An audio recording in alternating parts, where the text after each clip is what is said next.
Thank you, Hen. And okay, wait, because I'm with two devices. I need to mute me here. Okay, now you can hear me. Yes. Yeah, correct. Perfect. Great.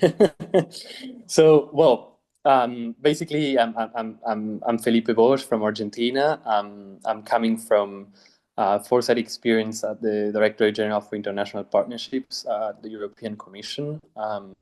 That's basically where I was first introduced to Foresight, coming first from development angle, political science, and getting introduced into these kinds of methodologies in a moment in which, let's say, these methodologies were kind of gaining momentum after the COVID and after the war in Ukraine, and kind of this sense of we are kind of missing something. We need to start anticipating some of the major, let's say, shifts that, of course, now are quite visible and have materialized themselves. Interesting experience, of course. Myself coming from more activist, militant work in Latin America before, understanding the role of social movements in influencing public policy making towards urban spaces, and engaging then in new ways of understanding development. And I found that Foresight basically was a good tool to kind of, yeah, start opening up difficult discussions about the future and about where we would like to head. And basically today what I want to do is to present to you some of the basic concepts behind future thinking. And I'm sorry for those that are already quite aware of those, but I think it's always nice to come back to the basics and why Foresight now is methodology that is quite being used across systems. Um, and then I would like to present to you some of the tools that are usually used and think with you which objectives that futures thinking can have, how these tools link to those different objectives. Basically, because intergenerational fairness, of course, it's a principle that drives future thinking. But as I was telling to you, uh, also future thinking, it's used sometimes to defend the statu quo, right? When you think, what are the risks ahead of us that might not help us go on with the current systems. A nice anecdote, well, nice, terrible too, is that one of the first actors that introduced Foresight was actually Shell in the 60s and 70s, anticipating basically the whole shift towards a focus on ecological transitions from public actors, and therefore being sure that they were able ahead of anticipating those shifts and transform their business basically. So that's important to know, right? How basically futures, but also Foresight as a methodology, well, it can also defend the statu quo. So that's my objective for today, and hopefully at the end we'll have also 20 minutes to discuss a bit about the project and about at which point these methodologies can help us basically advance with the research. And yeah, I guess it's interesting to come together to this moment in which we have a first common understanding of future thinking, of foresight, their different objectives, how people are using them, and then understand together how we can basically play with it. I'm gonna share my screen right now so I can go to the Miro. In the meantime, I'm gonna ask you to close your eyes. This is participatory kind of exercises to understand a bit more about the basics of future thinking. So for those that are in the middle, just forget about it. You can follow my screen. Close your eyes. And I have a first question for you, which is basically, how do you think the future will look like in 2050? And I'm asking you yourself to transport to that 2050. Try to see around you. You can be nowhere in the world. Try to think, where do you live? How do you work? How you move, or how you learn, how you interact and communicate with others. How do you relate with your government? How do you spend your free time? Maybe you're in a house, maybe you're in a park, maybe you're in a university. Try to picture yourself there. Try to see. If you are inside, indoors, try to see what you can see from a window. How do the buildings look like? What do you value? What do you fear? What do you smell?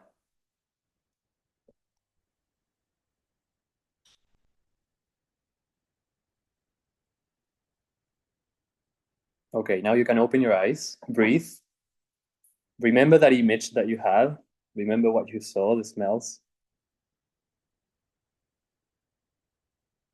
Breathe again and close your eyes one more time.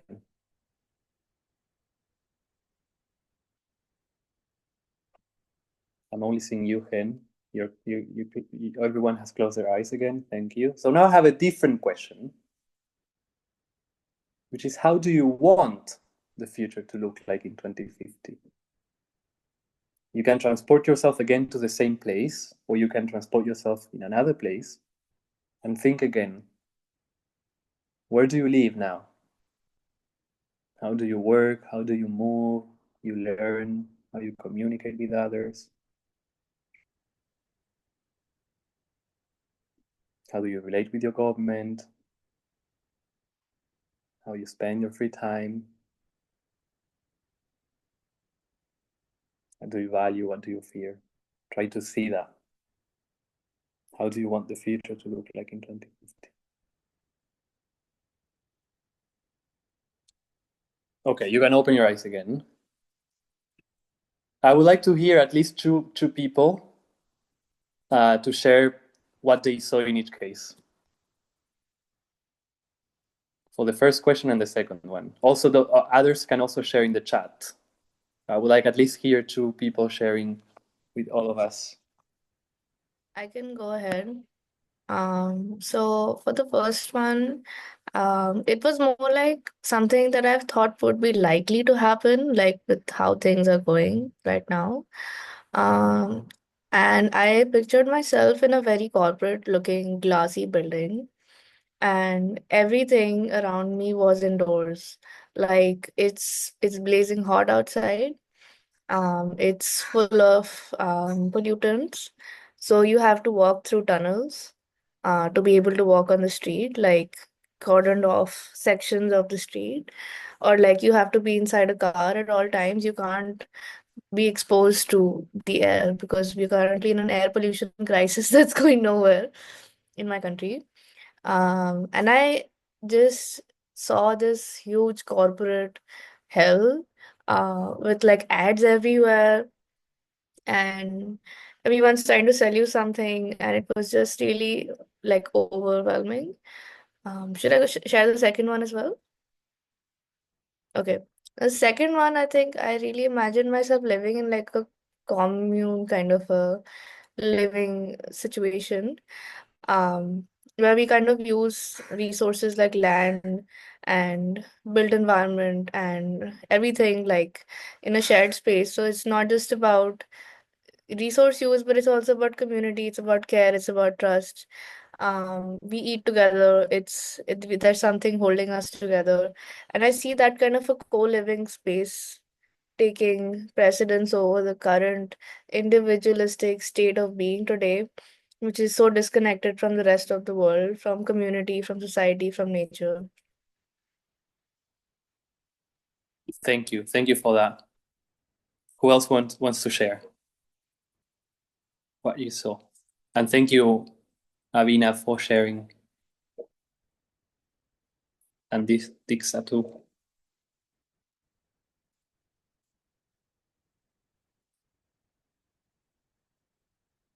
I can share.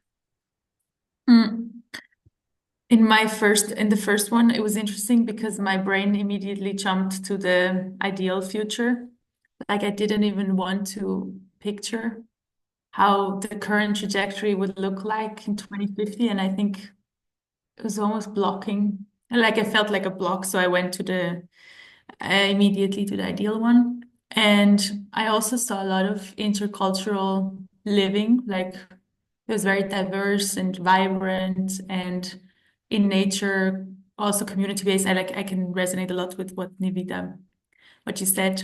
I think way more like the jobs that we are doing were way more place-based and less, dispersed. And there was no like production side, or I didn't see any industries in that space. That was nice. Yeah, it's really hard to also put it into words. Like it was almost a sentiment, like with the smell and everything. That was really helpful.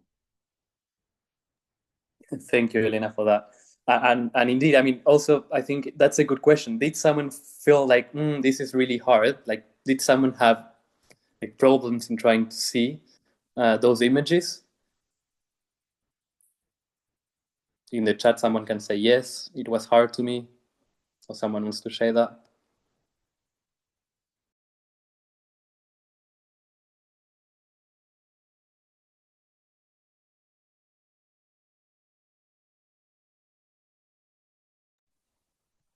It's not an easy exercise. And especially imagining how the future would look like. It's really hard for bureaucrats, for instance, which they are so much trapped into the day work, and they are so much submerged by concepts that sometimes when you ask them, and that's why I'm also asking you if that happens to you, to imagine, to have images of those futures, well, it's hard. They will start explaining to you, oh, I see a world in which the digital transition was achieved. And then you ask them, okay, but what does it mean in terms of concrete images, And this is a funny story. There is a famous Foresight, quite radical practitioner that says that the main issue with the SDGs was that we didn't have kind of a visioning exercise behind how the future would actually look like. How would the future look like if you open your window and all the SDGs have been achieved, Can we still think in the same material terms of the buildings around you, of what you see in terms of nature as part of the city, of how people relate, of how people occupy cities, which is linked to what you were saying, right? In your visions of the future, you were trying to portray that world in which somehow we are indeed getting into our common commitments and objectives. I mean, this first exercise for me, it's really important because, and I think you got the main learning points from this. First one, of course, when you're asked about how do you think the future will look like, well, basically we're indeed probably projecting current trends, the current situation with some minor changes. And Elena, but also Nivedita, you both shared quite dystopian, I think, especially Nivedita, right? Kind of dystopian image of the future. And she was mentioning, well, I'm already projecting what's going on today where I live, right? And sometimes what happens in decision-making spaces is that basically we are thinking more into probable futures, into projecting those trends and then taking decisions based on that assessment. And that sometimes, of course, carries a lot of questions. Should we take decisions based on probable scenarios, or should basically work together in common visions and understand how the future we want would look like to start collectively acting and making those decisions?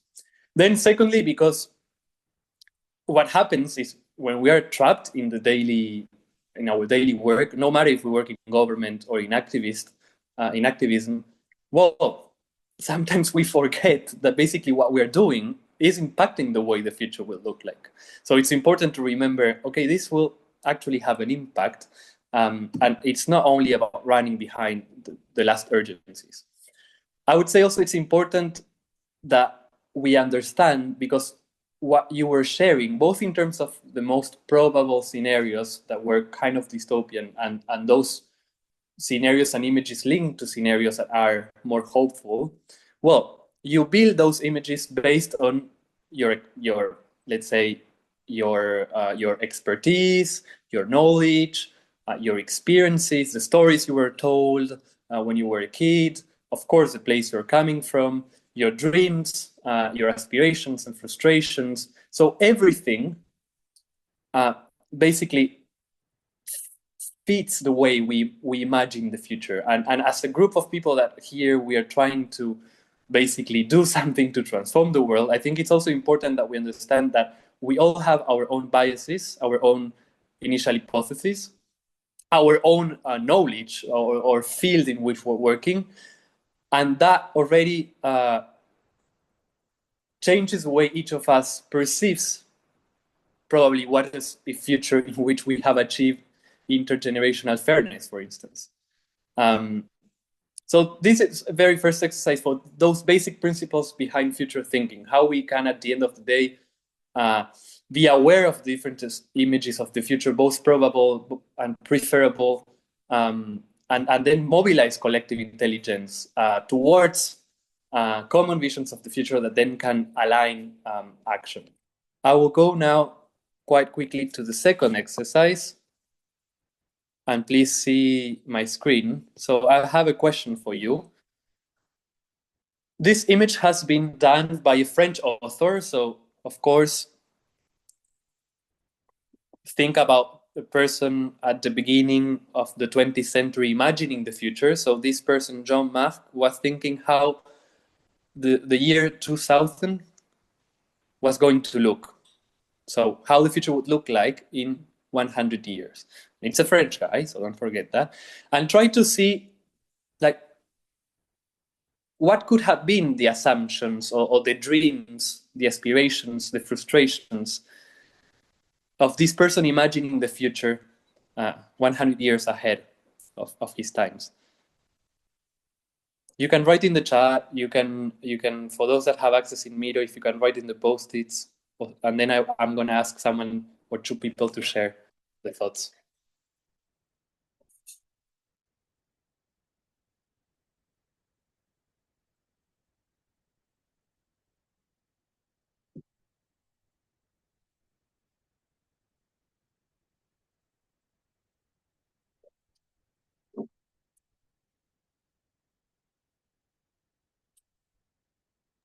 Should we come on the Miro board or should we just put it in the chat?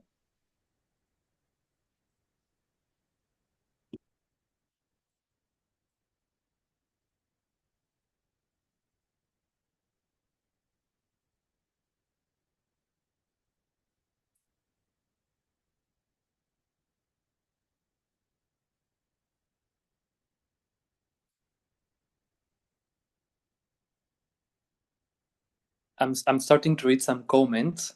So Elena is sharing tech positive, electricity grids, new work.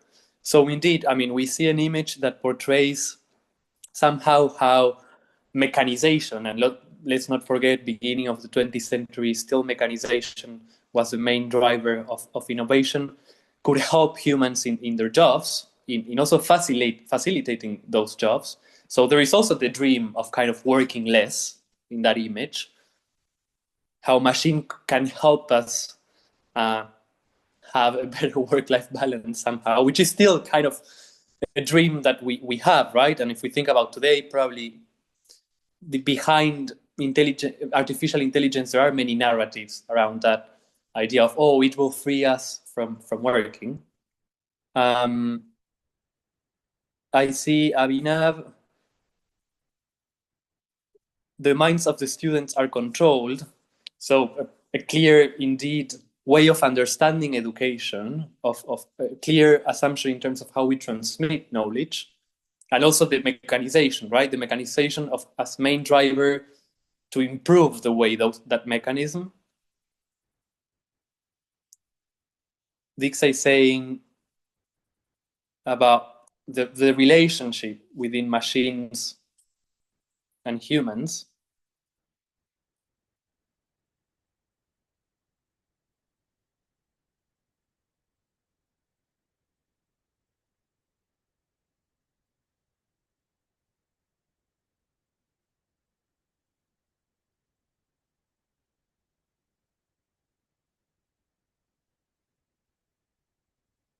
Try to think, don't be opinionated about what's behind this image. Try to put yourself in the feet of a European man at the beginning of the 20th century, and how and why basically this person was thinking about the future this way, right?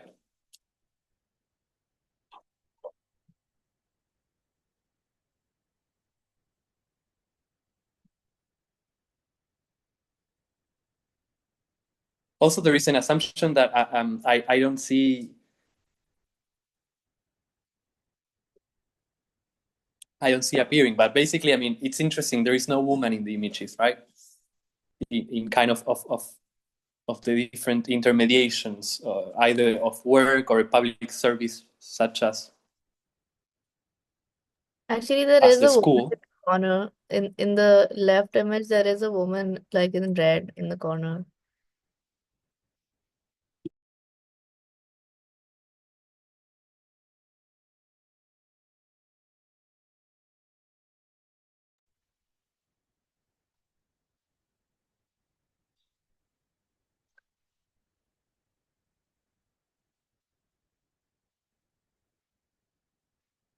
So Dixa was saying the aspirations, right? So we can see the aspiration of working less, probably, and innovation helping us working less. There is also the dream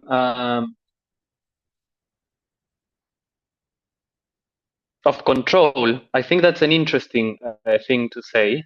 I think probably 1 century ago, we were more crazy and idealistic about the idea of controlling nature, which is no longer, it's still the case, of course, but um, there is that kind of dream of very patriarchal, imperial, let's say, uh, driver of controlling nature.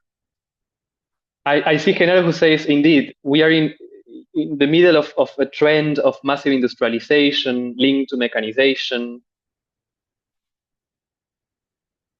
controlling people to have the same mindset, indeed, and still that idea of the state nation, right? And how education is linked to control the people and to build through public education the citizens of that state nation.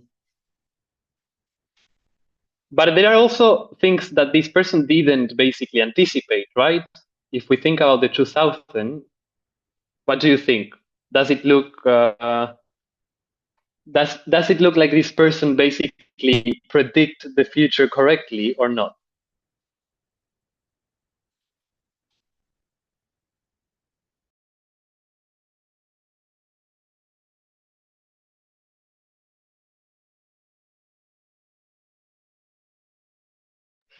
Fifty-fifty.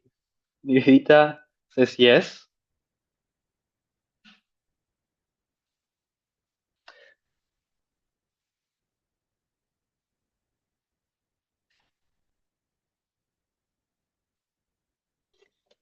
There are still some things that have not been anticipated, right?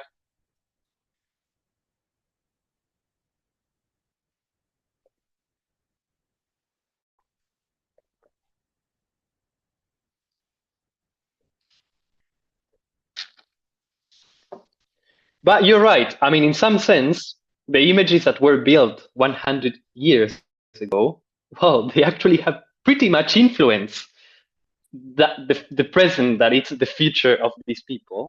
But at the same time, there are things that have not been anticipated, right? Let's think about internet or the way today education is thought. So that's interesting. Let's be aware of how the images of the future the images of the future in the past has somehow been powerful enough to drive us where we are, even if they haven't anticipated absolutely everything. I'm gonna ask you now to think about which are the images of the future that you see the most today.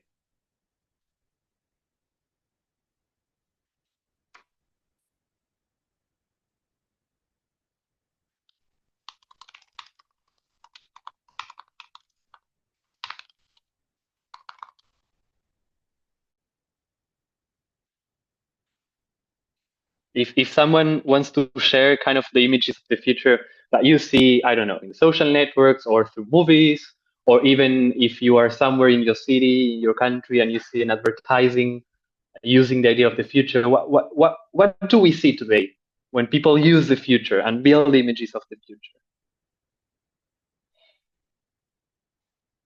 the metaverse, and people having those crazy devices, AI generated images.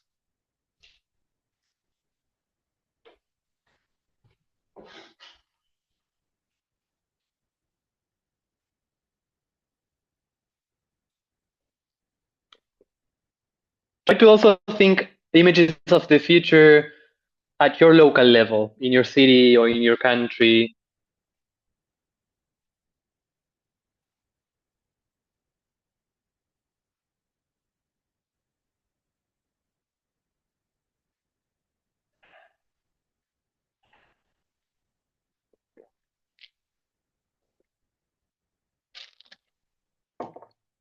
Melting glaciers, socially disconnected world, dependent on technology and AI, robots.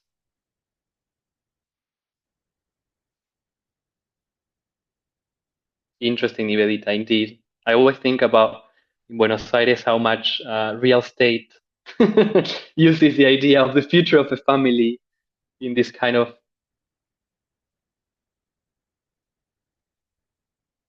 gated communities.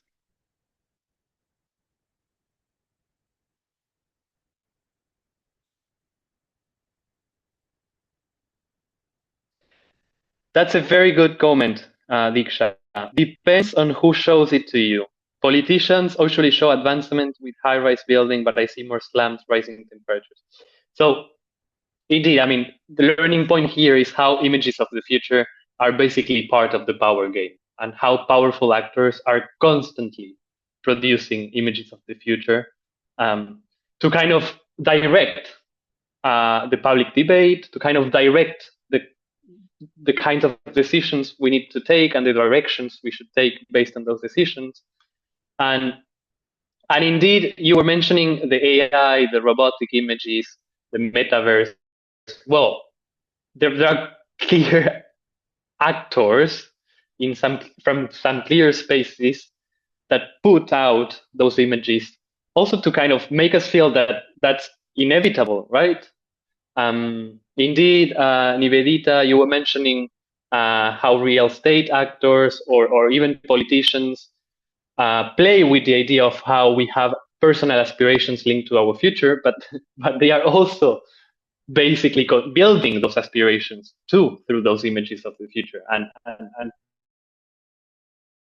think about marketing, right? And how marketing uses always the idea of the future to manipulate our aspirations and then make us buy things that seem very important to us. I think that some people are also talking a bit about some dystopian images of linked to environmental degradation. And that's another important conversation, which I think we dystopian images can drive positive action. Because it's true that it seems that there is kind of an alarmist trend among some people working on the climate change field.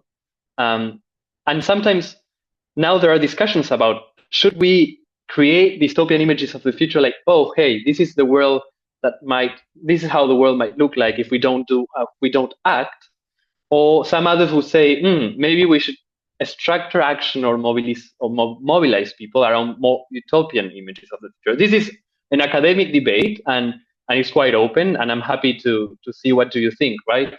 How, as activists, and how, as people willing to see transformation of the systems, we relate to dystopian and utopian images, and how those kinds of images might mobilize different parts of the human spirit. I don't know if someone wants to share something at this point.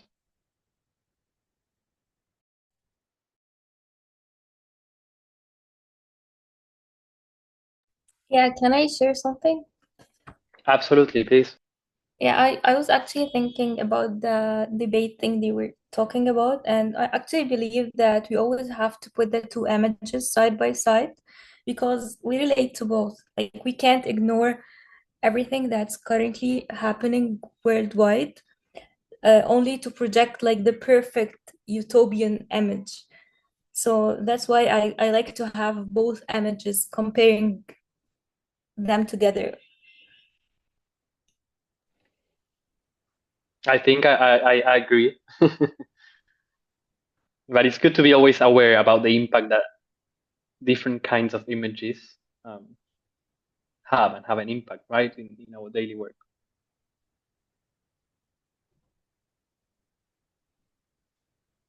I see others discussing innovation in food due to food shortage.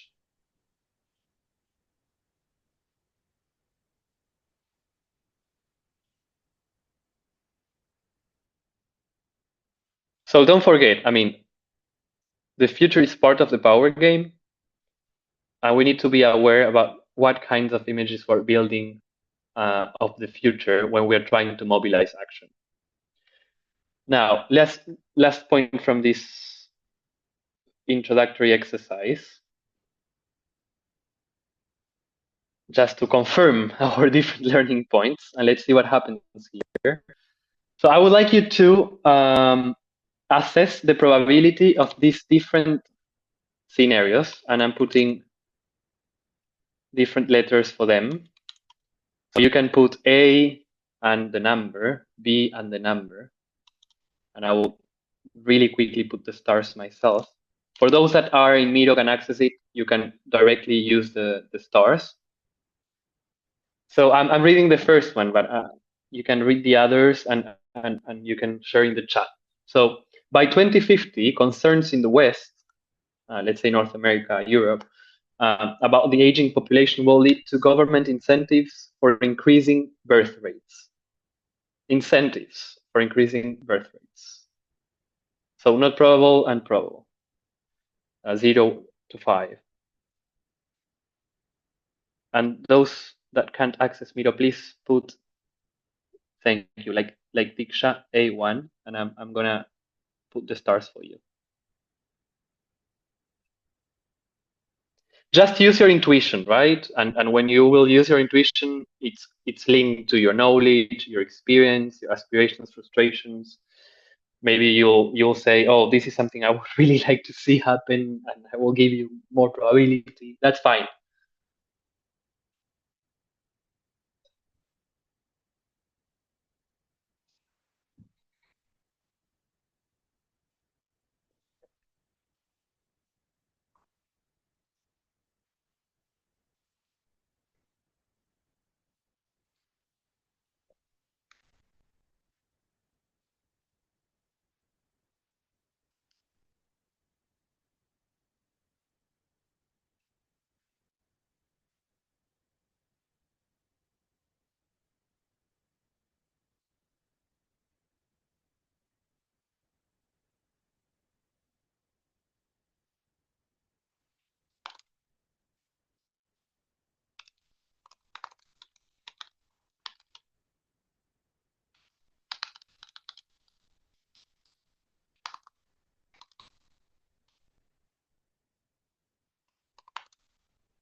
Thank you, Elena. If you can help me with those from Nivedita, and I'm finalizing those from Diksha and Michelle.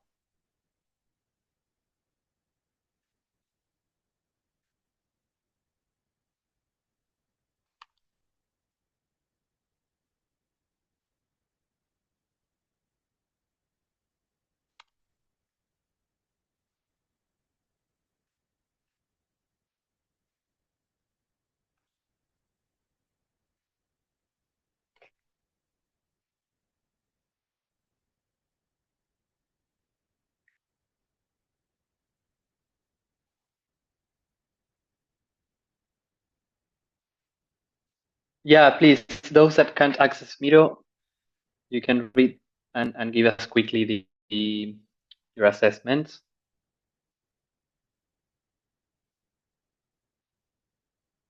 I'm copying those of Tulika, Elena. Nice. I'm still in the Niveditas. Yeah.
I think we got Okay. it.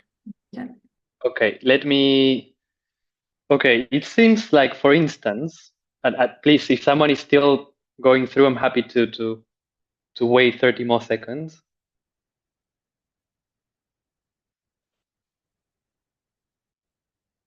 Yes, the ones from Ines, I'm just copy pasting. Thank you, Elena. Thank you so much.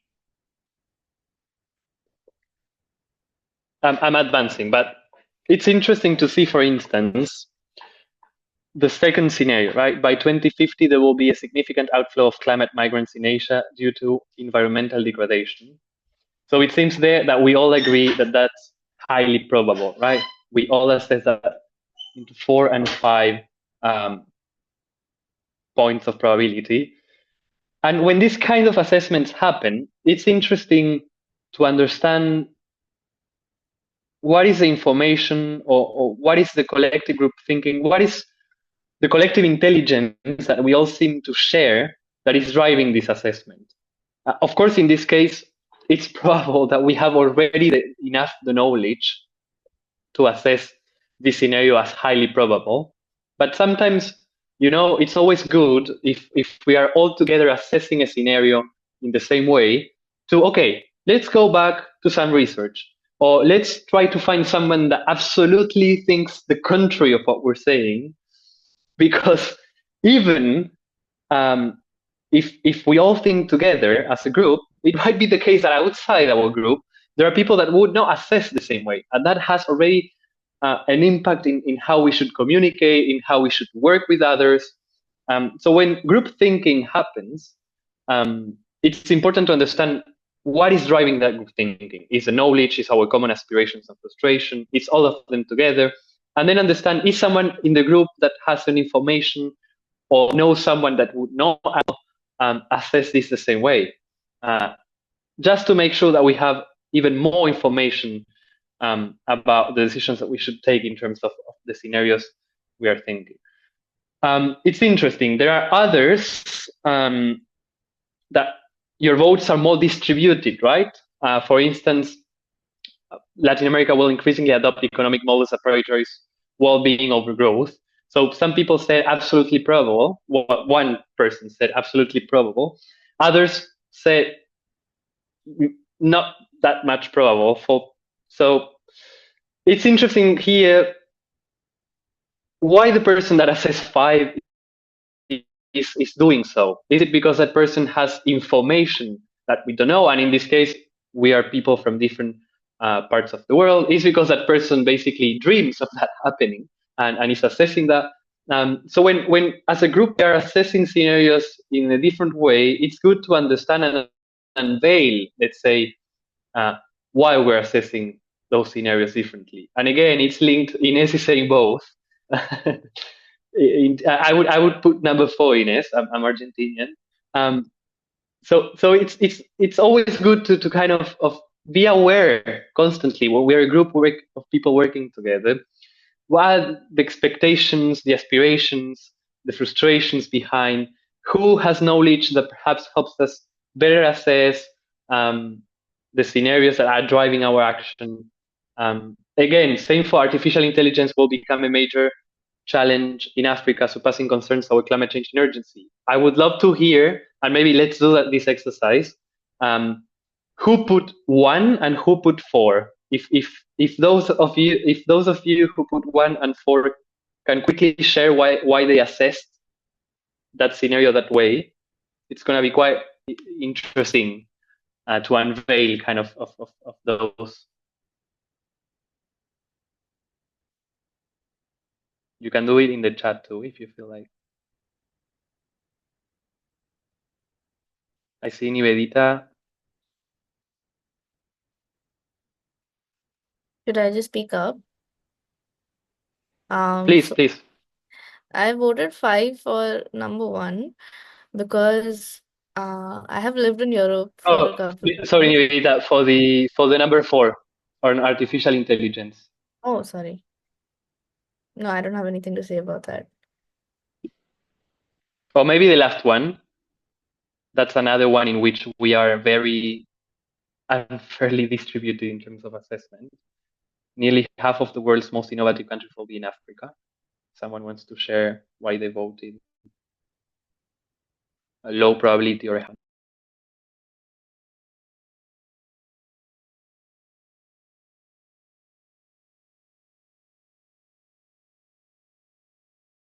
I guess it depends on how do you describe what innovation means in this context. Indeed. First, I mean, that's why it's important to unpack concepts, right? Sometimes when we speak about green transition, well, we're probably not talking about the same at all with different actors. And same for innovation. I remember when I asked a group of young people from South America, well, some people say, yeah, actually, they will be super innovative because since they have economic difficulties, innovation is where difficulties are the huge, let's say, where innovation comes. And I was not thinking at all in those terms, when I would assess that absolutely yes, Africa could become one of the most innovative continents of the world. So what are the assumptions behind the concepts? That's important. I was just thinking about like the effects of climate change, and although I don't like this image in my head, but I feel like as living in Africa will become extensively more vulnerable because of human-induced climate change, then people will, with like premium education, will most likely tend to migrate to other countries.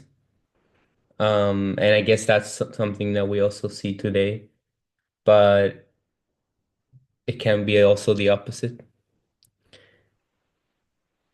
Good. Olga? Hey, Philippa, I mostly have a question because I love that Jen, for their question number E, said, well, this depends on innovation and how you understand the innovation. So, for example, a few days ago, Elena and I, we were designing questions for the survey. And at some points, we were like, well, it depends on the concept, it depends on the definition. So when you ask like these sort of questions, do you provide a definition? And if you provide or do not provide, does this prejudice in any sort the answer? So to be honest, I think that this kind of exercise for us is just to, unveil those tensions that are behind the concepts that drive public policies debate today.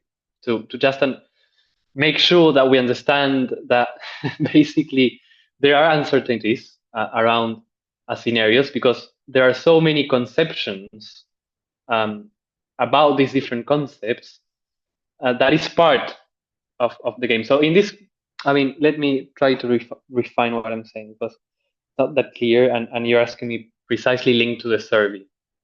I think for me there is a question of what do we want to understand from the young people we are consulting first, right? And it's how they relate to concepts, or how do they relate to images of the future. And one thing is to ask how they assess probabilities of scenarios, like I'm doing in this case, but with the objective of, we need to be conscious about this. Another thing is, what is your image of the future of your country that has achieved green transition, and the kind of input you would get if you ask different kinds of questions, either linked to more conceptual frameworks or linked more to visions of the future linked to those conceptual frameworks, will differ. I don't know if that's helpful, but I guess it's an important question linked to the whole survey process, right? And the objectives of the research. I guess you can do both, right? Like if you are interested in understanding relation to conceptual frameworks, then you can always say, this is the way we understand, but we are happy to also be aware of other ways of understanding that same concept from your own region or country. And then you can always have more questions more related to the images of the future, which I think are more interesting. Again, because many times we have been so much colonized, let's say, by the power in terms of language, right? Like green transition, digital transition. We all think this is what we should do, but I'm not sure how much we understand, again, as I was saying at the beginning, what does it mean, a world or my country or my continent in which that happens. So yeah, but I'm happy to continue the discussion because I think it's super interesting. Absolutely, yes, and also images of the future, So I wanted to read some of the comments because I found them really interesting. Nivedita, you were saying, right? Like, so this is interesting. Innovation, you're linking it to AI, and since AI is energy intensive and water intensive, there are not enough resources in Africa to support the centers. So it's interesting. You're assuming, again, what innovation is, influenced also by the drive of AI today. And also AI research is extremely expensive, and the research capacities in the current, let's say, international economic order. Yeah, but I could also say to you, for instance, probably Africa is going to be one of the most, the continent that will grow the most economically. So they might have resources, we never know. Diksha is saying that he feels that although Global South movement is gaining momentum, the world won't change much. You see, there is your aspirations and frustrations getting into your assessment. You feel like it could be probable if the Global South movement kind of emerge even more from this momentum, but probably the world won't change much, and we will still be dictated by the North. Nivedita, sorry, maybe you were not mentioning what you mentioned before. Then you were saying African nations are very huge innovators, but how we define innovation, indeed, So again, the discussion on innovation, and that's an important one. The gap in the language. Yeah, absolutely. I do think that it's what I was saying is probably many agendas of transformation are linked to language that refers to the way of understanding the world from the global north. And sometimes it happens that, I mean, I'm just repeating because I have lived now in Europe in Brussels for 3 years. And what does it actually mean? Again, this language for my country, my region, how could eventually understand that language in light of aspirations, of frustrations in my own country and continent.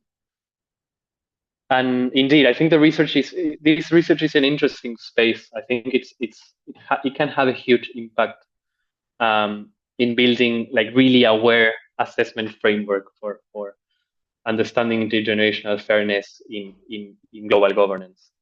So thank you for all your comments. I'm just maybe just closing the first part, right, of this workshop. I hope I did. I try to kind of make you understand some of the basic principles of future thinking. Why basically it's important, the concept of future as such, and how it can be useful in our daily life, but also in our work as people interested in transformation.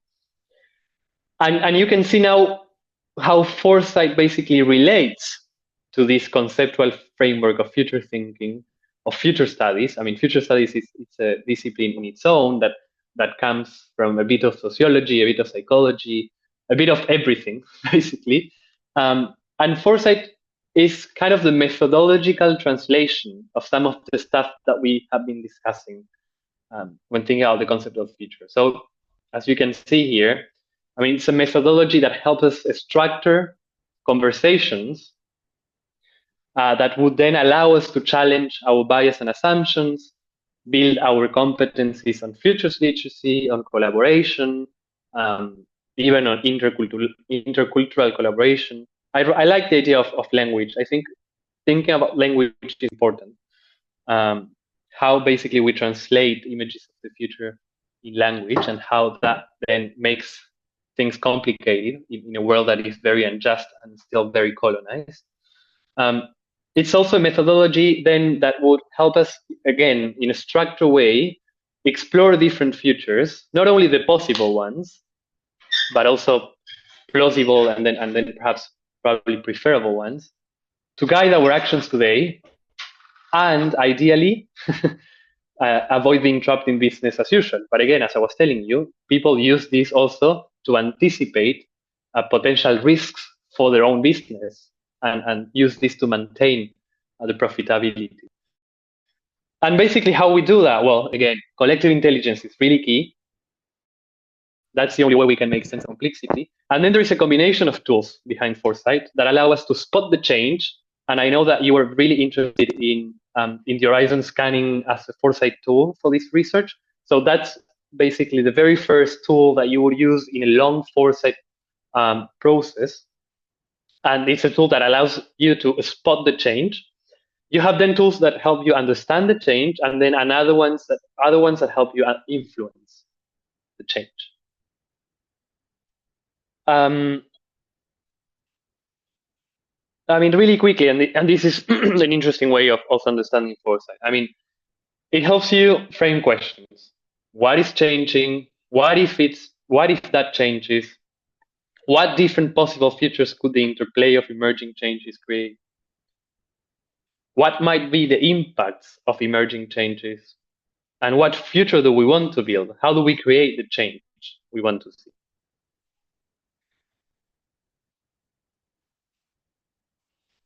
I'm going quickly here. And so at the end of the day, we're seeing today foresight emerging, and basically you know now why foresight has been emerging, mostly driven by a risk management, even controlish, right?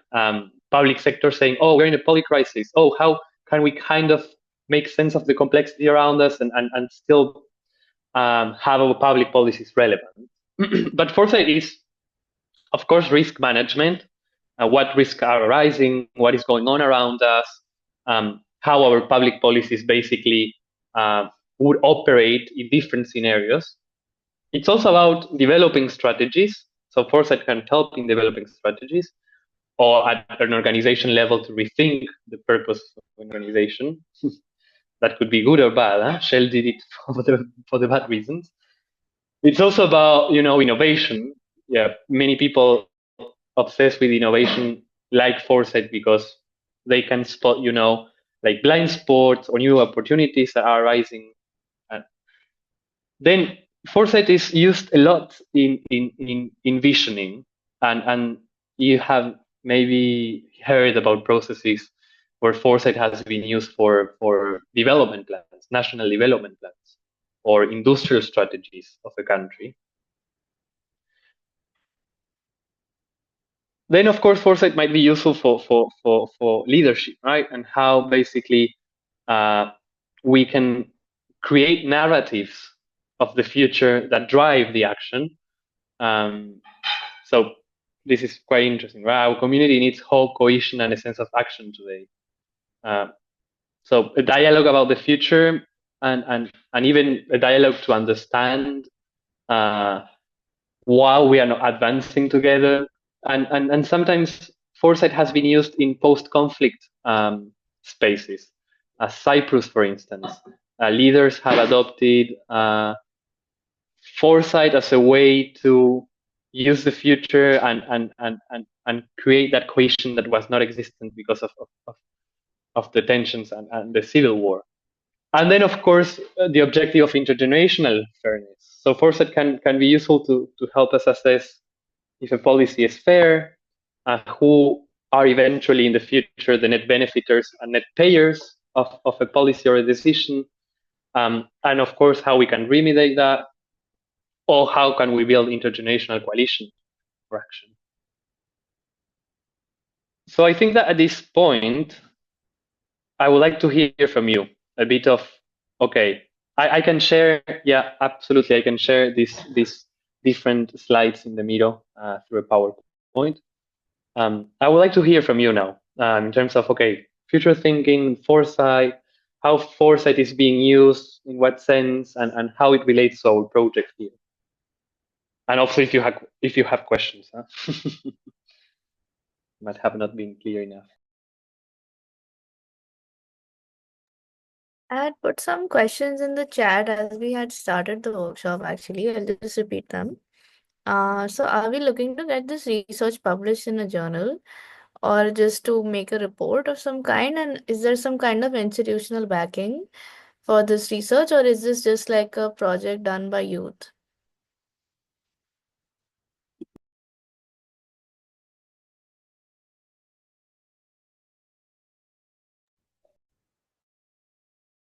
Well, I guess we're still defining Nivedita. It's too early to say. We have some PhD people or candidates in the team, and some that are gonna be advising.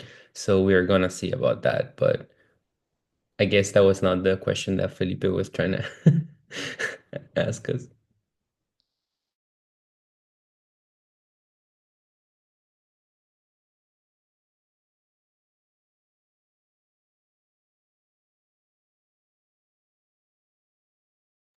I think I can start us off. When I look into the foresight typology, my first question is like, can we mix the types of foresight? It's like, can several types of this typology be in our research? And then how concrete should be the questions that we want to ask the participants? I'm jumping in. I absolutely. I mean, I think that it also relates to the objectives, right, of the whole research, and which inputs we want to take out through the survey. But even within IGF, there are components of vision, of leadership, of risk. Try to think about, existential risks, how we make sure that the decision that we're taking today is either not closing options for the future, or it's not basically feeding existential risks, right? Um, so all of these components at the end of the day should drive the whole transformation of how we use the future for decision making, right? This kind of list is useful in the sense that sometimes you access the decision makers of people in power through a particular language, and that's why language is important. This is what happened to me, for instance, in INPA. It's like, oh, so now we have an investment agenda of Europe in Latin America, Africa, and Asia. We think that we should do foresight because basically through foresight, you will make sure that you won't encounter risks of the investments that the EU is basically delivering or doing in these regions. Of course, as a person interested in transformation, I'm not interested in kind of making sure that the investments are not endangered, but it's more about, okay, they bought in foresight, and now we will have space for also building vision, building other kinds of participatory spaces when thinking about those investments and how. You see, I mean, I'm trying to explain to you, this is really advanced, but how foresight is part of also kind of the game, and you use a particular type of language to convince people of using the future, but when you use the future, you're actually making emerge all of that at the same time, and so it's also helping to transform. Hope that's clear. But I think in this case, all those types are very useful too to kind of frame the kind of inputs we want to get. Yeah, I agree. I was thinking that like almost like 90% of the things on the list like makes sense to me to explore uh, with youth through an intergenerational perspective, and all of these are needed. Elena? Yeah, I have also a methodological question, and I was drawing from the process or kind of a future foresight that the European Commission did on a European citizen panel, where they did like, or they want to do future visioning with 150 random citizens across the EU. And what they did at the first step was kind of to do a prioritization and a like criteria building, and then in a second workshop do a future visioning, and then in the last one assess whether that future is being achieved with the current policy and decisions that are being made. So it's kind of like my question, how can we design the workshops in a way that they build on each other, and how can we ensure coherence from survey design until the end, that they feed into each other and we don't look at them differently, and how can we use foresight from early on? Because just to define intergenerational equity as a concept, I don't think we would necessarily need foresight, right? It's just to understand for what can it be used in our research design, and where do you see some limits? Indeed. The question I have is at which point foresight would come in. And maybe we shouldn't be doing foresight for all of the objectives of the research, right? I mean, and I guess I'm happy to jump in at some point with the team, think out both the survey and the workshops. But I guess that's something to think about. Do we want to do foresight to bring some of the core team of the young people that responded to the survey to deal a little bit more into vision or into strategy or into, or into assessing existential risks that then is part of the assessment that we're building through other kind of channels? I guess that's a good question. I think I can jump in and clarify on some of the aspects of that question. So I think we start with just basic methodology of the survey where we get the responses from young people to clarify what we mean by intergenerational equity, and only then, and only after the survey, we are starting to use foresight, because we'll use the survey to design the horizon scanning and then we'll use horizon scanning outcomes to design the scenarios. But here is also my question, Felipe. Have, like, through your experience of being engaged in all these foresight methodologies and workshops, have you started your foresight with surveys? And if yes, how were they used, and what advice would you give us when we are at the stage of designing our own survey? Because from my understanding, we can use the survey as like initial input for horizon scanning. And then horizon scanning is also a preliminary stage for scenario building. So it's like 3 steps that we are undertaking. And since we regard survey as one of the basic and fundamental steps, what sort of recommendations would you give us?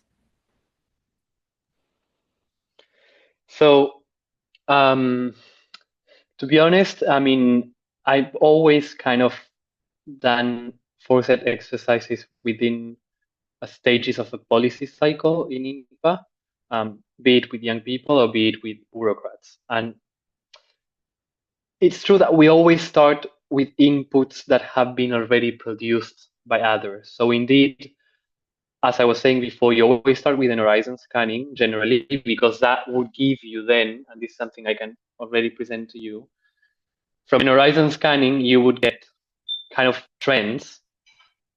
And trends are kind of the basic inputs to start thinking about impacts or scenarios. And then from scenarios, you can assess if something is fair or if something is tested against different possibilities of the future, and then help us decide which actions should be prioritized or not. And in horizon scanning, and this I need to be very honest with you, it implies a lot of work, because methodologically you need to basically ensure an infrastructure that would allow different people around the world to put you signals of change or signs of new. And then you need many workshops with different kind of people making sense of that signs of new, signals of change, to cluster them into trends. I did horizon scanning, and then we understood it was like kind of a 6-month process minimum. And once we had our own international cooperation global trends, let's say, which you can see here, which are a mixed also, we also tested them against other trends that were produced from other horizon scanning exercises at the Commission. Then we would do the workshops from those inputs. So I think for me, a question is, how much do we want to do an horizon scanning, or use that time to already launch other kinds of exercises? And maybe the survey, what can help us do is understand some of the signs of new, or some of also aspirations and frustrations of young people, as this Diksha is saying, and how they relate perhaps to trends reports that have been produced by others. I think that would gain us some time. You have trends reports from UNDP. If we're thinking about more development kind of stuff, you have trends reports built by other public actors in different parts of the world, or think tanks in Africa, in Asia. So maybe instead of not losing time, but it takes time in horizon scanning, we can have a kind of a shorter horizon scanning that links to the survey, that links to reports. We kind of make sense, and we agree, okay, these are trends that then help us continue doing foresight workshop. That's how I see it right now, based on the info I have. I don't know if that makes sense.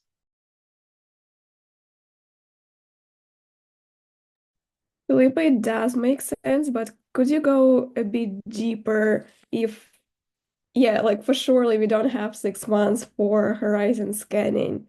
And since we are utilizing the survey, what questions should be in the survey so that they are helpful for starting the horizon scanning? And how can we kind of merge everything together? Yeah. So basically, I mean, what happens in an horizon scanning exercise is that you ask people to send either, uh, newspaper articles or conversations they were having or intuitions they start having because of their daily work or life, that could indicate a change or a transformation. So for instance, when I was doing myself that kind of spotting of signs of change or new, I'm trying to think about one, right? But in 2020, you would have perhaps in the north of Argentina a province journal saying, I don't know, the governor is meeting another governor from another province in Bolivia to discuss lithium. And I sent it because I said, okay, maybe there will be something like kind of a regional discussion about how to produce lithium from Latin America and not export it directly without value added. Those kinds of things that basically more because we're closer to your environment, and that might be useful. And that might indicate at some point transformation. And I'm sure some experts have known for 15 years that what is going on today might have happened, and they had some kind of signs of new around it. But those are questions that we can reflect. It's like you always play in the sense, is there something that you have seen recently in the news that gives you hope for transformation, or that gives you fear, or that might have an impact in your daily work? Those kinds of questions to help people detect and start learning how to detect seeds of change around them.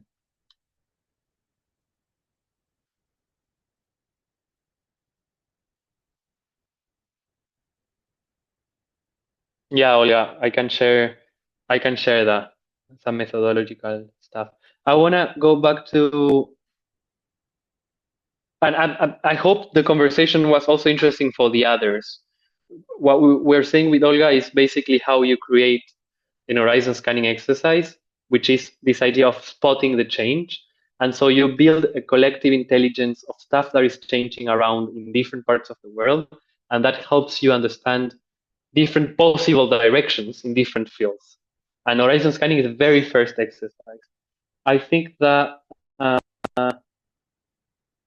trying to find your comment, Abadita, on art. But basically, there are many foresight tools, and especially those related to visioning, that are indeed using a lot of art, or that are using theater methods.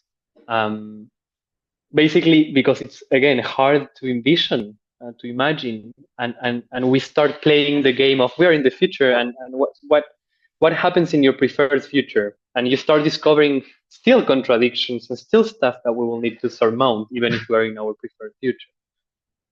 So I'm also happy to share some more artsy, let's say, kind of foresight tools, and many of them are also linked to other knowledge, right? Non-Western Occidental knowledge. And I think that's also very important to take into account, because it's true that we tend in the West to think about the future in a very linear way, and many foresight methods also kind of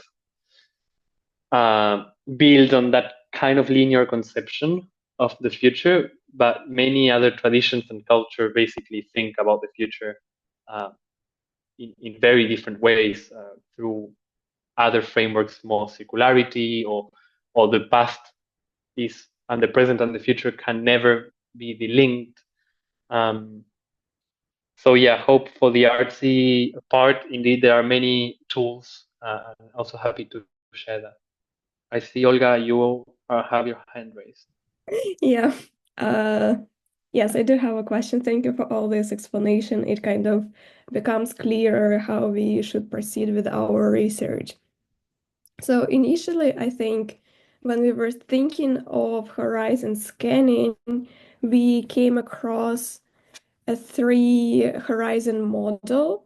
It's like horizon one that would represents the prevailing system as it exists today. Horizon two is kind of a transitional space, and horizon three that would reflect like the transformative future.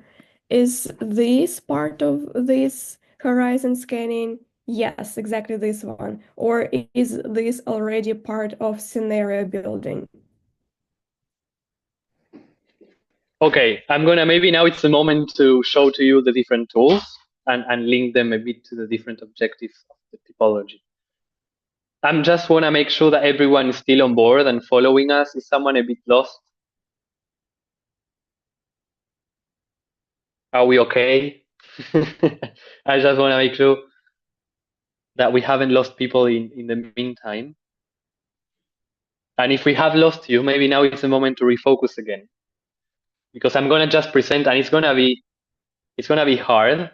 And it's not right now that you will understand fully the whole tools, but I still want to present you some of them and see how they link also into each other and how they link to these horizon scanning and trends ideas.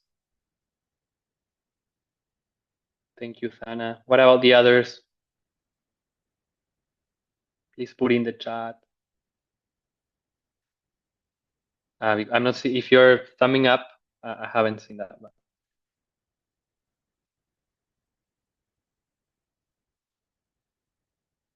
Okay, it seems like we're still good.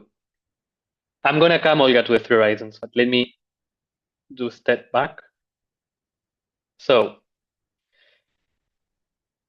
from horizon scanning, you get trends, and you agree on kind of these are global trends, right? And many of these things they don't indicate that much very different futures. It's already what we see is around us and quite mainstream, but you can't imagine how little we really discuss all the things that are taking place in bureaucracies.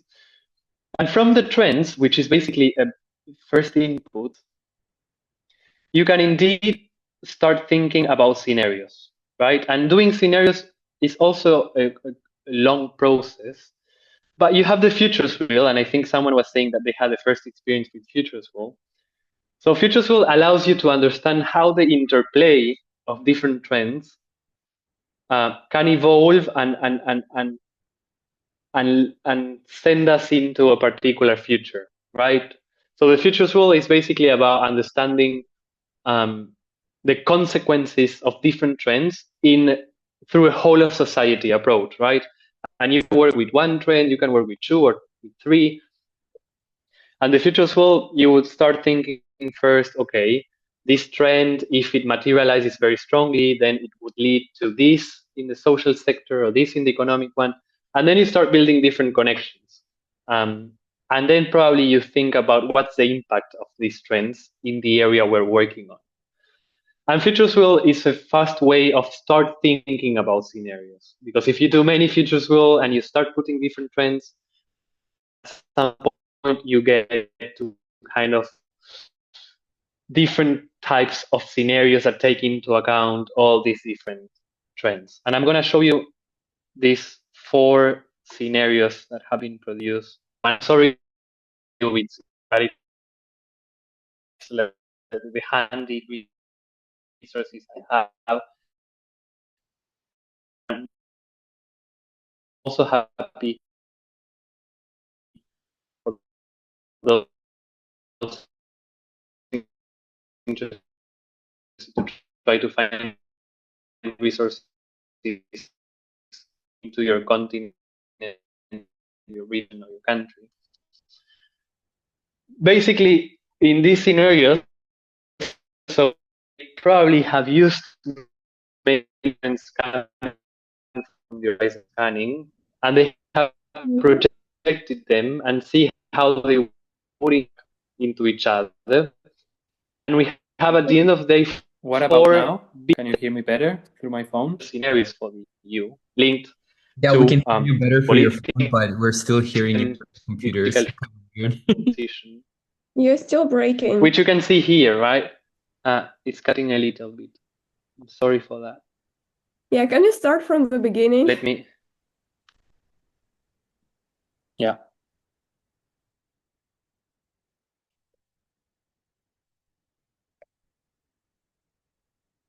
Okay, what about now?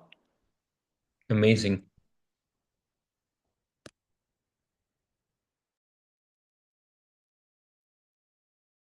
Now can you hear me or not? No.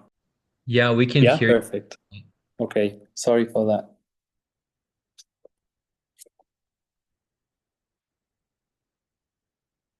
Genaro, you can hear me, right? Yeah, okay, great. I'm starting from the beginning. Sorry for that. So basically, I mean, from trends, that's how you build scenarios, right? Because you start thinking about how the interaction of different trends would start impacting different parts of the society. And of course, when you think about scenarios, you're thinking about particular scenarios for particular variables, because if it's impossible to model so many variables, right? So in this case, and I'm sorry, I'm always showing European examples. I'm happy to share with you. It's because they are the most handy for me since I've been working at the Commission, but I'm happy to share with you some more resources if you're interested, linked to your continents, regions, and countries when we can find. But basically, I mean, scenarios at the end of the day help you understand big kinds of directions we can end up. And in this case, for the European Union, they were interested in how basically their political system or the level of federalization could end up intertwined with how the green transition was being solved, right? And so they end up with 4 scenarios that basically, based on how the trends evolve, we can end up with eco states, you know, an EU still led by member states, but somehow an ecological transition achieved, or we can have more greening through crisis, or the private sector, or then kind of a global eco world. Basically, there is a huge disruption, and then we start kind of from a local level. So scenarios are a core part of Foresight work, again, because it helps you assess, and I'm finishing with the 3 horizons because, Olga, you were asking about it. For instance, it helps you assess how, you know, my policy option would interact in this scenario or in another one. Is it fueling or is it helping resolve some of the issues under these scenarios? And then it helps you have like a more broad approach for your policy options. This is very technical, and not that many people are actually doing this, but the Commission is trying to basically use scenarios to stress test different strategies and how they could operate in different scenarios, in a scenario that is business as usual, or in a scenario that is really transformative, in a scenario that is one of collapse, or a scenario that is one of discipline. And basically, you will find many times in scenarios that instead of doing the whole trends analysis, well, we just think in terms of a scenario of business as usual. Somehow the world goes on as it is today. It's somehow how it's going to be in 2050. A scenario of transformation, there is kind of a radical thinking that populates all the systems, and then we do the jump that we were required. Another one, which is business as usual, but business as usual is no longer viable, so we need to discipline society to make sure that the world keeps how it is. We need to increase probably authoritarianism. And then another one of collapse. What happens if everything collapses and then societies re-emerge? Sorry, I'm not zooming enough because this is really, really technocratic, right? Once you get scenarios, you try to understand like how your options link to policy. But in our case, it could be interesting how options of reform of the global governance would basically work in different scenarios, if that's something we would like to do. And then I'm going to the 3 horizons, because basically, Olga, you were mentioning the 3 horizons, right? Yes. So what is the 3 horizons? I'm going to try to explain the logic behind. And here I'm doing Zoom. The three horizons lets you think about the transition from today to a scenario in the future, how that transition happens. And it's true that usually we tend to work with preferred scenarios. What is our common vision of the future? What is the future we would like to see emerging, which was the second question at the beginning of the workshop. Collectively, what's the vision we agree? And then we compare that preferred scenario to how the systems work today, which is the Horizon 1.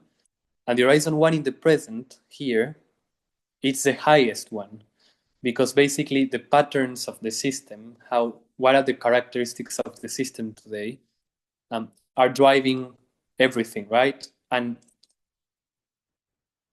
you compare that preferred scenario to the current systems, how they work, but you integrate already how are some actors or institutions operating in the way we would like to see the whole system work in the future. And that's why you see Horizon 3 that is already present in the future, in the present.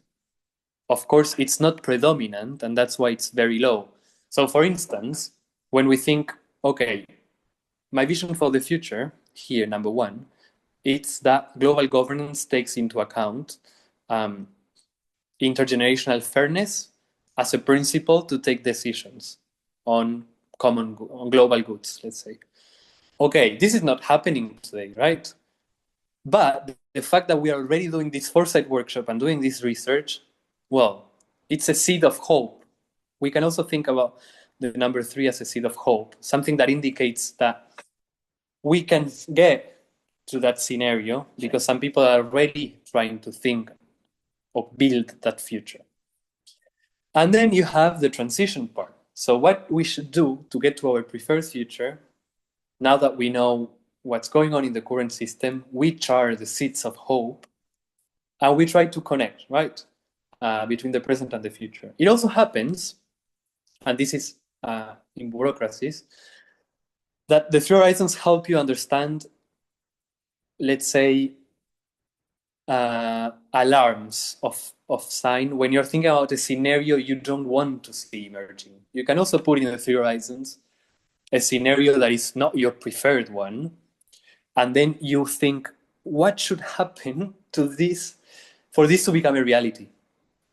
And then you have kind of a list of things that you need to monitor it, right? Okay, if this is happening, maybe we are going into the direction of a scenario we don't prefer. But usually it's always better for me to kind of focus this kind of three horizons into what we can do to lead the transition towards a scenario we prefer. And how it links to the, and I'm checking the chat. Okay, you're still hearing me. How it links to the horizon scanning? Well, basically, like the trends you're spotting are things that might help you get into your preferred future, or might be things that actually are making it difficult to get into your future. So a trends analysis helps you understand better what is the system in which you are operating, right? And some signs of new might be here, might give us hope. But some other signs of new might be here, you know, how the system is trying to maintain itself. So it's more linked to the present and how we can mobilize current signals of change to get to our preferred scenario, either because we need to fight against them and find solutions, or either because we can leverage them as a multiplier force to get to our preferred future. I don't know if, again, this is something it takes time to understand, and you can only get to it through practice. But I would like to hear from you a bit about these different tools, the trends, the scenarios, how they link into each other, how they link to intergenerational fairness. if I have lost you completely, that's also fine. Please let me know. And let's try to think how we could eventually also play with horizons at some point or another tool. Elena, please. Thanks so much for the overview. I'm not sure if I have a complete understanding now of what the different tools are, but I think it was really helpful to see that there is a variety of tools at hand that can be used maybe even together. There's one question I had, because you mentioned that for this exercise, for example, we have to agree on one vision for the future and then do different horizons. And I was wondering how much is that possible in a polarized world to agree on the vision of the future in the first place, or if that is like then creating something in isolation of the reality of the world, and how can, is it like too simplified in a way? Do you know what I mean? Have you experienced that? No, yeah, of course. First, indeed, so there are a whole range of tools for building those visions. So usually, if you're doing Three Horizons, you would have probably done some visioning exercise before that would allow you to understand what is that Horizon 3 in the future. Again, this is trying to translate some of the principles behind future studies, which say, probably in a polarized world, we are missing spaces where we engage more with the future rather than with the urgencies of the present. If we refocus a bit on our aspirations and frustrations, and then we integrate what's going on, we might have more possibilities to reduce polarization than just fighting around concepts. And again, that's why visioning exercises have been used a lot in post-conflict places, in Colombia, in Cyprus. Okay, let's focus about aspirations, frustration for the future. Let's detach us from, let's say, the conceptual ideological discussions of today. Of course, doing this worldwide is impossible, but it's already important to do it as a group that is working together, right? It helps us understand why we're doing this, what is the future that we want to see emerging, and why somehow this is part of that, of the transition. So yeah, it's a tool that helps you introduce both the idea of vision, the idea of what is changing today, the idea of hope, the idea, of course, of the current systems outdated, but also the action, the transition. I know usually after the Three Horizons, you would say, okay, what's next? You would do an action plan for next year, next 2 years. And it's just a structured way to, kind of have that. That's why it's one of the richest tools, I think, conceptually, and why many of us are using it in the Foresight field. But of course, for our Foresight process to think about how this is useful, how it links to the research project, to the objectives of the whole project, and if we should do some visioning before. And again, visioning exercises are the ones usually linked to more artsy games. Olga? Yeah, first of all, thank you, Felipe, for this great overview of Foresight methodologies. It becomes clearer what we can or cannot do within the scope of our project. And basically, my question is, okay, let's admit that we are very much amateurs in Foresight methodologies, and some of us are just learning about the tools. So given that, and given kind of limited time framework that we have, and like limited resources, from your understanding, what is realistic to do for our project? And from your perspective, what tools should we use that would be more relevant and like less complicated in terms of the usage?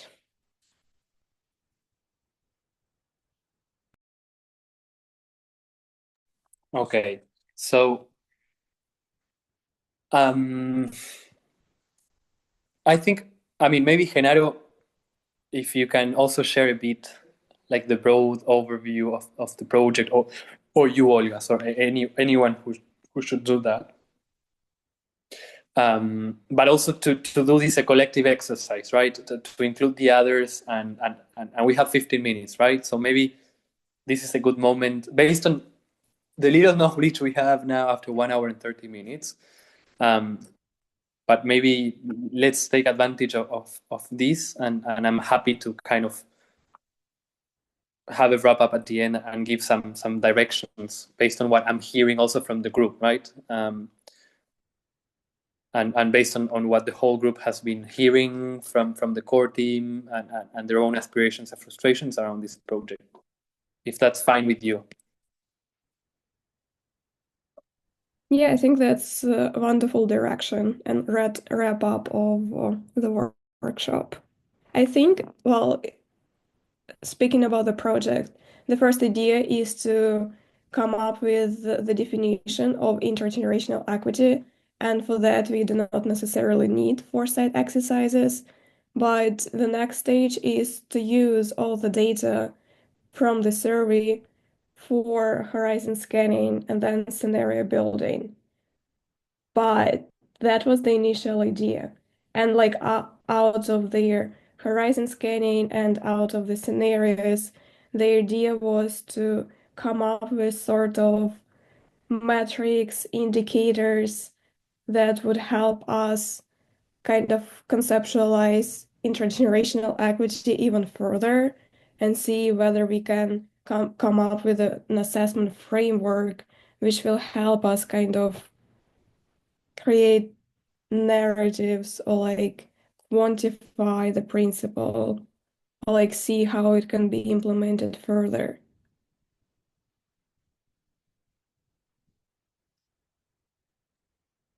Okay, I'm taking notes. Jen, yeah, you may Yeah. have more. I was just thinking that at some point we were saying that the survey is not a foresight exercise, but we also heard from Felipe in the meeting that most of the time when horizon scanning or scenario building, there's already like pre-work already written for people to engage with. And I guess that's the beauty about starting with a big like Delphi study. While I do agree that the definition is of IE or IGF is not a foresight exercise itself, one of the outcomes of the research is also to analyze the current literature on intergenerational equity and contrast it with the youth visions. And I agree that that's not foresight, but that's useful for making progress in the literature. But when we are defining intergenerational equity, we are always putting ourselves in the point that we are not in a world with intergenerational equity, right? It doesn't it feel like we're looking at the aspirations of what it could be to feel in an equitable world. And I feel like those questions can also be asked in the initial survey in a way like to feed the signals of change scanning and to feed further questions that can be asked in focus groups pre the workshops or during the workshops. So I think that we should not underestimate our first exercise. And we do have the rest of the month to keep discussing about the contents of the survey and the next processes. So nothing is set in stone, but it is very inspiring to also contrast all of our concerns about talking about this because like I heard Elena said like, oh, we are in a polarized world. Like the definition on IE or IGF or the future might be really different. And then we say, oh no, but actually when we do this exercise, that we feel that we have more convergence than that we have polarizing views, and that's the beauty of it. And at least in my experience engaging in the youth spaces, there's so much people that are pretty much aligned, and like only discerning views are very outliers that rarely pop up, depending, of course, in how contagious is the topic that we're discussing. But that's the beauty of doing this exercise and making it reach to different parts of the world, whatever is the context. And yeah, sorry if I deviated a little bit, but I feel like we can maybe take a more reflective look at the tools and see what part of the tools can we add to a stage where we get massive inputs from people. That is the first survey, right? Without making it too much overwhelming, if we can, and thinking that, of course, any Delphi study is not just one survey. Maybe one survey would lead to more further questions that we need to ask our population, and that will end up in another survey and so on. But of course, there's then the question of, oh, we don't want to overcomplicate and oversaturate the people in the process. So yeah.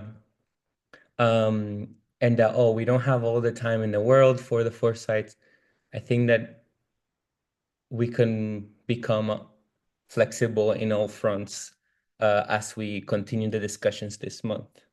But I'm very happy about how the whole vision of this project has been evolving this past 2 intensive weeks where we have been working, and now even more. And I thank you, Felipe, for your time of explaining this background and using and tools, and I think we can end up this meeting very inspired about next meetings. I think that we should continue having workshops like this, and appreciate your time.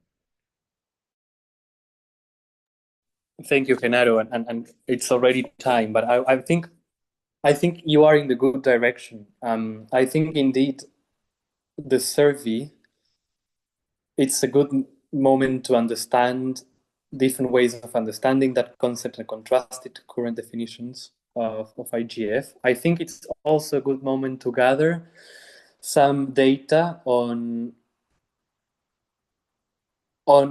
aspirations and frustrations linked to some current trends and signs of new. So I think the survey could already be part of that kind of horizon scanning. Just to understand then, I think that eventually we could assess how different trends or different signs of new are drivers towards those scenarios in which IGF would be taken into account. And it can also be questions about, what are things that you see changing that are indicating that basically IGF is possible? Or what are the things that you think,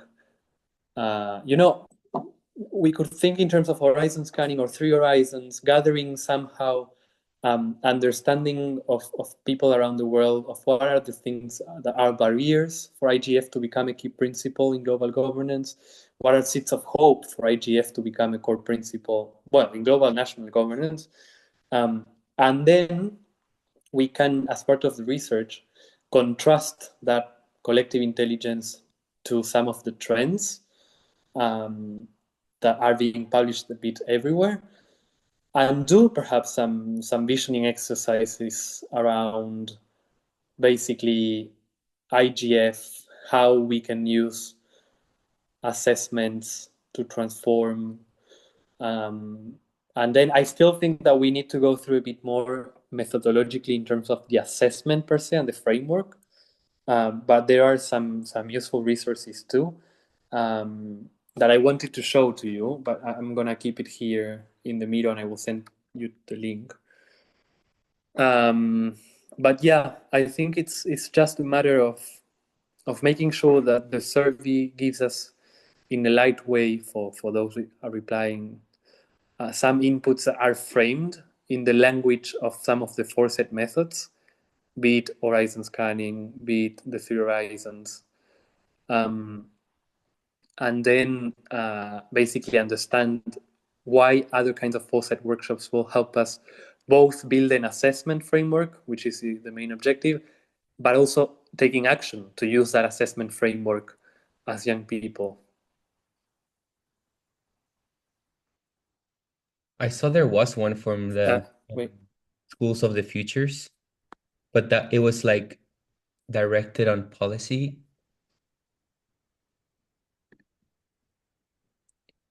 I'm hearing. Yeah, I'm trying to search because I just downloaded it yesterday.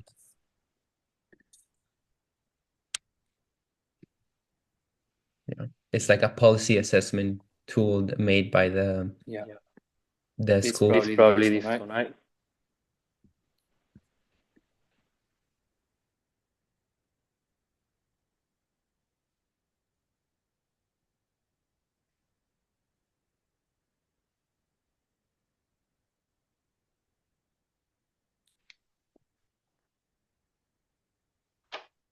Yeah, thank you. I see people need to move. I'm happy to think together. Yeah, a bit more. And yeah, thank you all of you for coming today. And I hope you have my email. I'm writing it here in case you want to reach out and discuss a bit more. My email. There you go. And yeah, I think we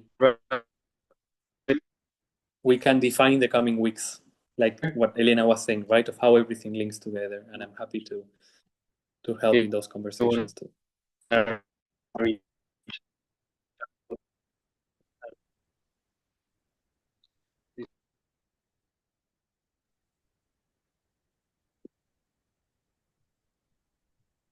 Yeah, thanks everyone. I guess we can end our first workshop here. Our work will not stop. We'll continue preparing the next meeting, maybe from next week onwards. So if you have any suggestions, if you know experts, if you're an expert yourself, then want to tell your story about how you've been using Foresight, that would be super great as well. For future exercises this month, is particularly important to discuss as much as we can. The team, Elena, me, and Olga will be available for you every day. We're discussing every day on WhatsApp on the next steps, and we'll try to make a summary, collect all the papers, the documents that Felipe shared, the tools and so on for our newsletter that I hope you like today, and that we'll continue onwards. Felipe, thank you so much. I think we all missed the last part of your presentation. That was going to be amazing, but we can continue talking in the future, and we can, of course, continue this workshop in another moment. And I feel like 2 hours was very intense for everyone, but we all loved what we heard, and the discussions and your imaginations of all of you thinking about our futures. So we'll have a lovely day. Let's keep chatting.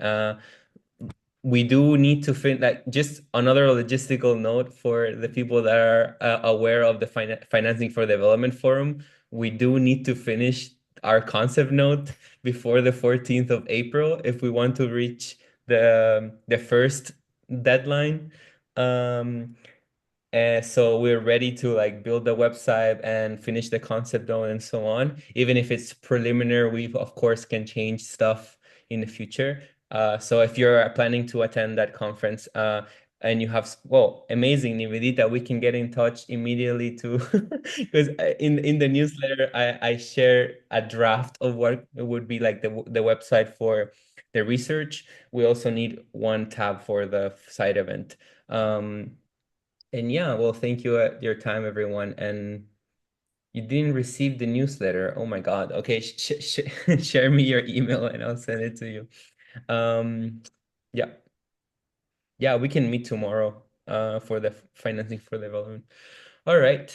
Thank you, everyone. I'll Thank see you you. later. Thank you. Bye bye. Bye.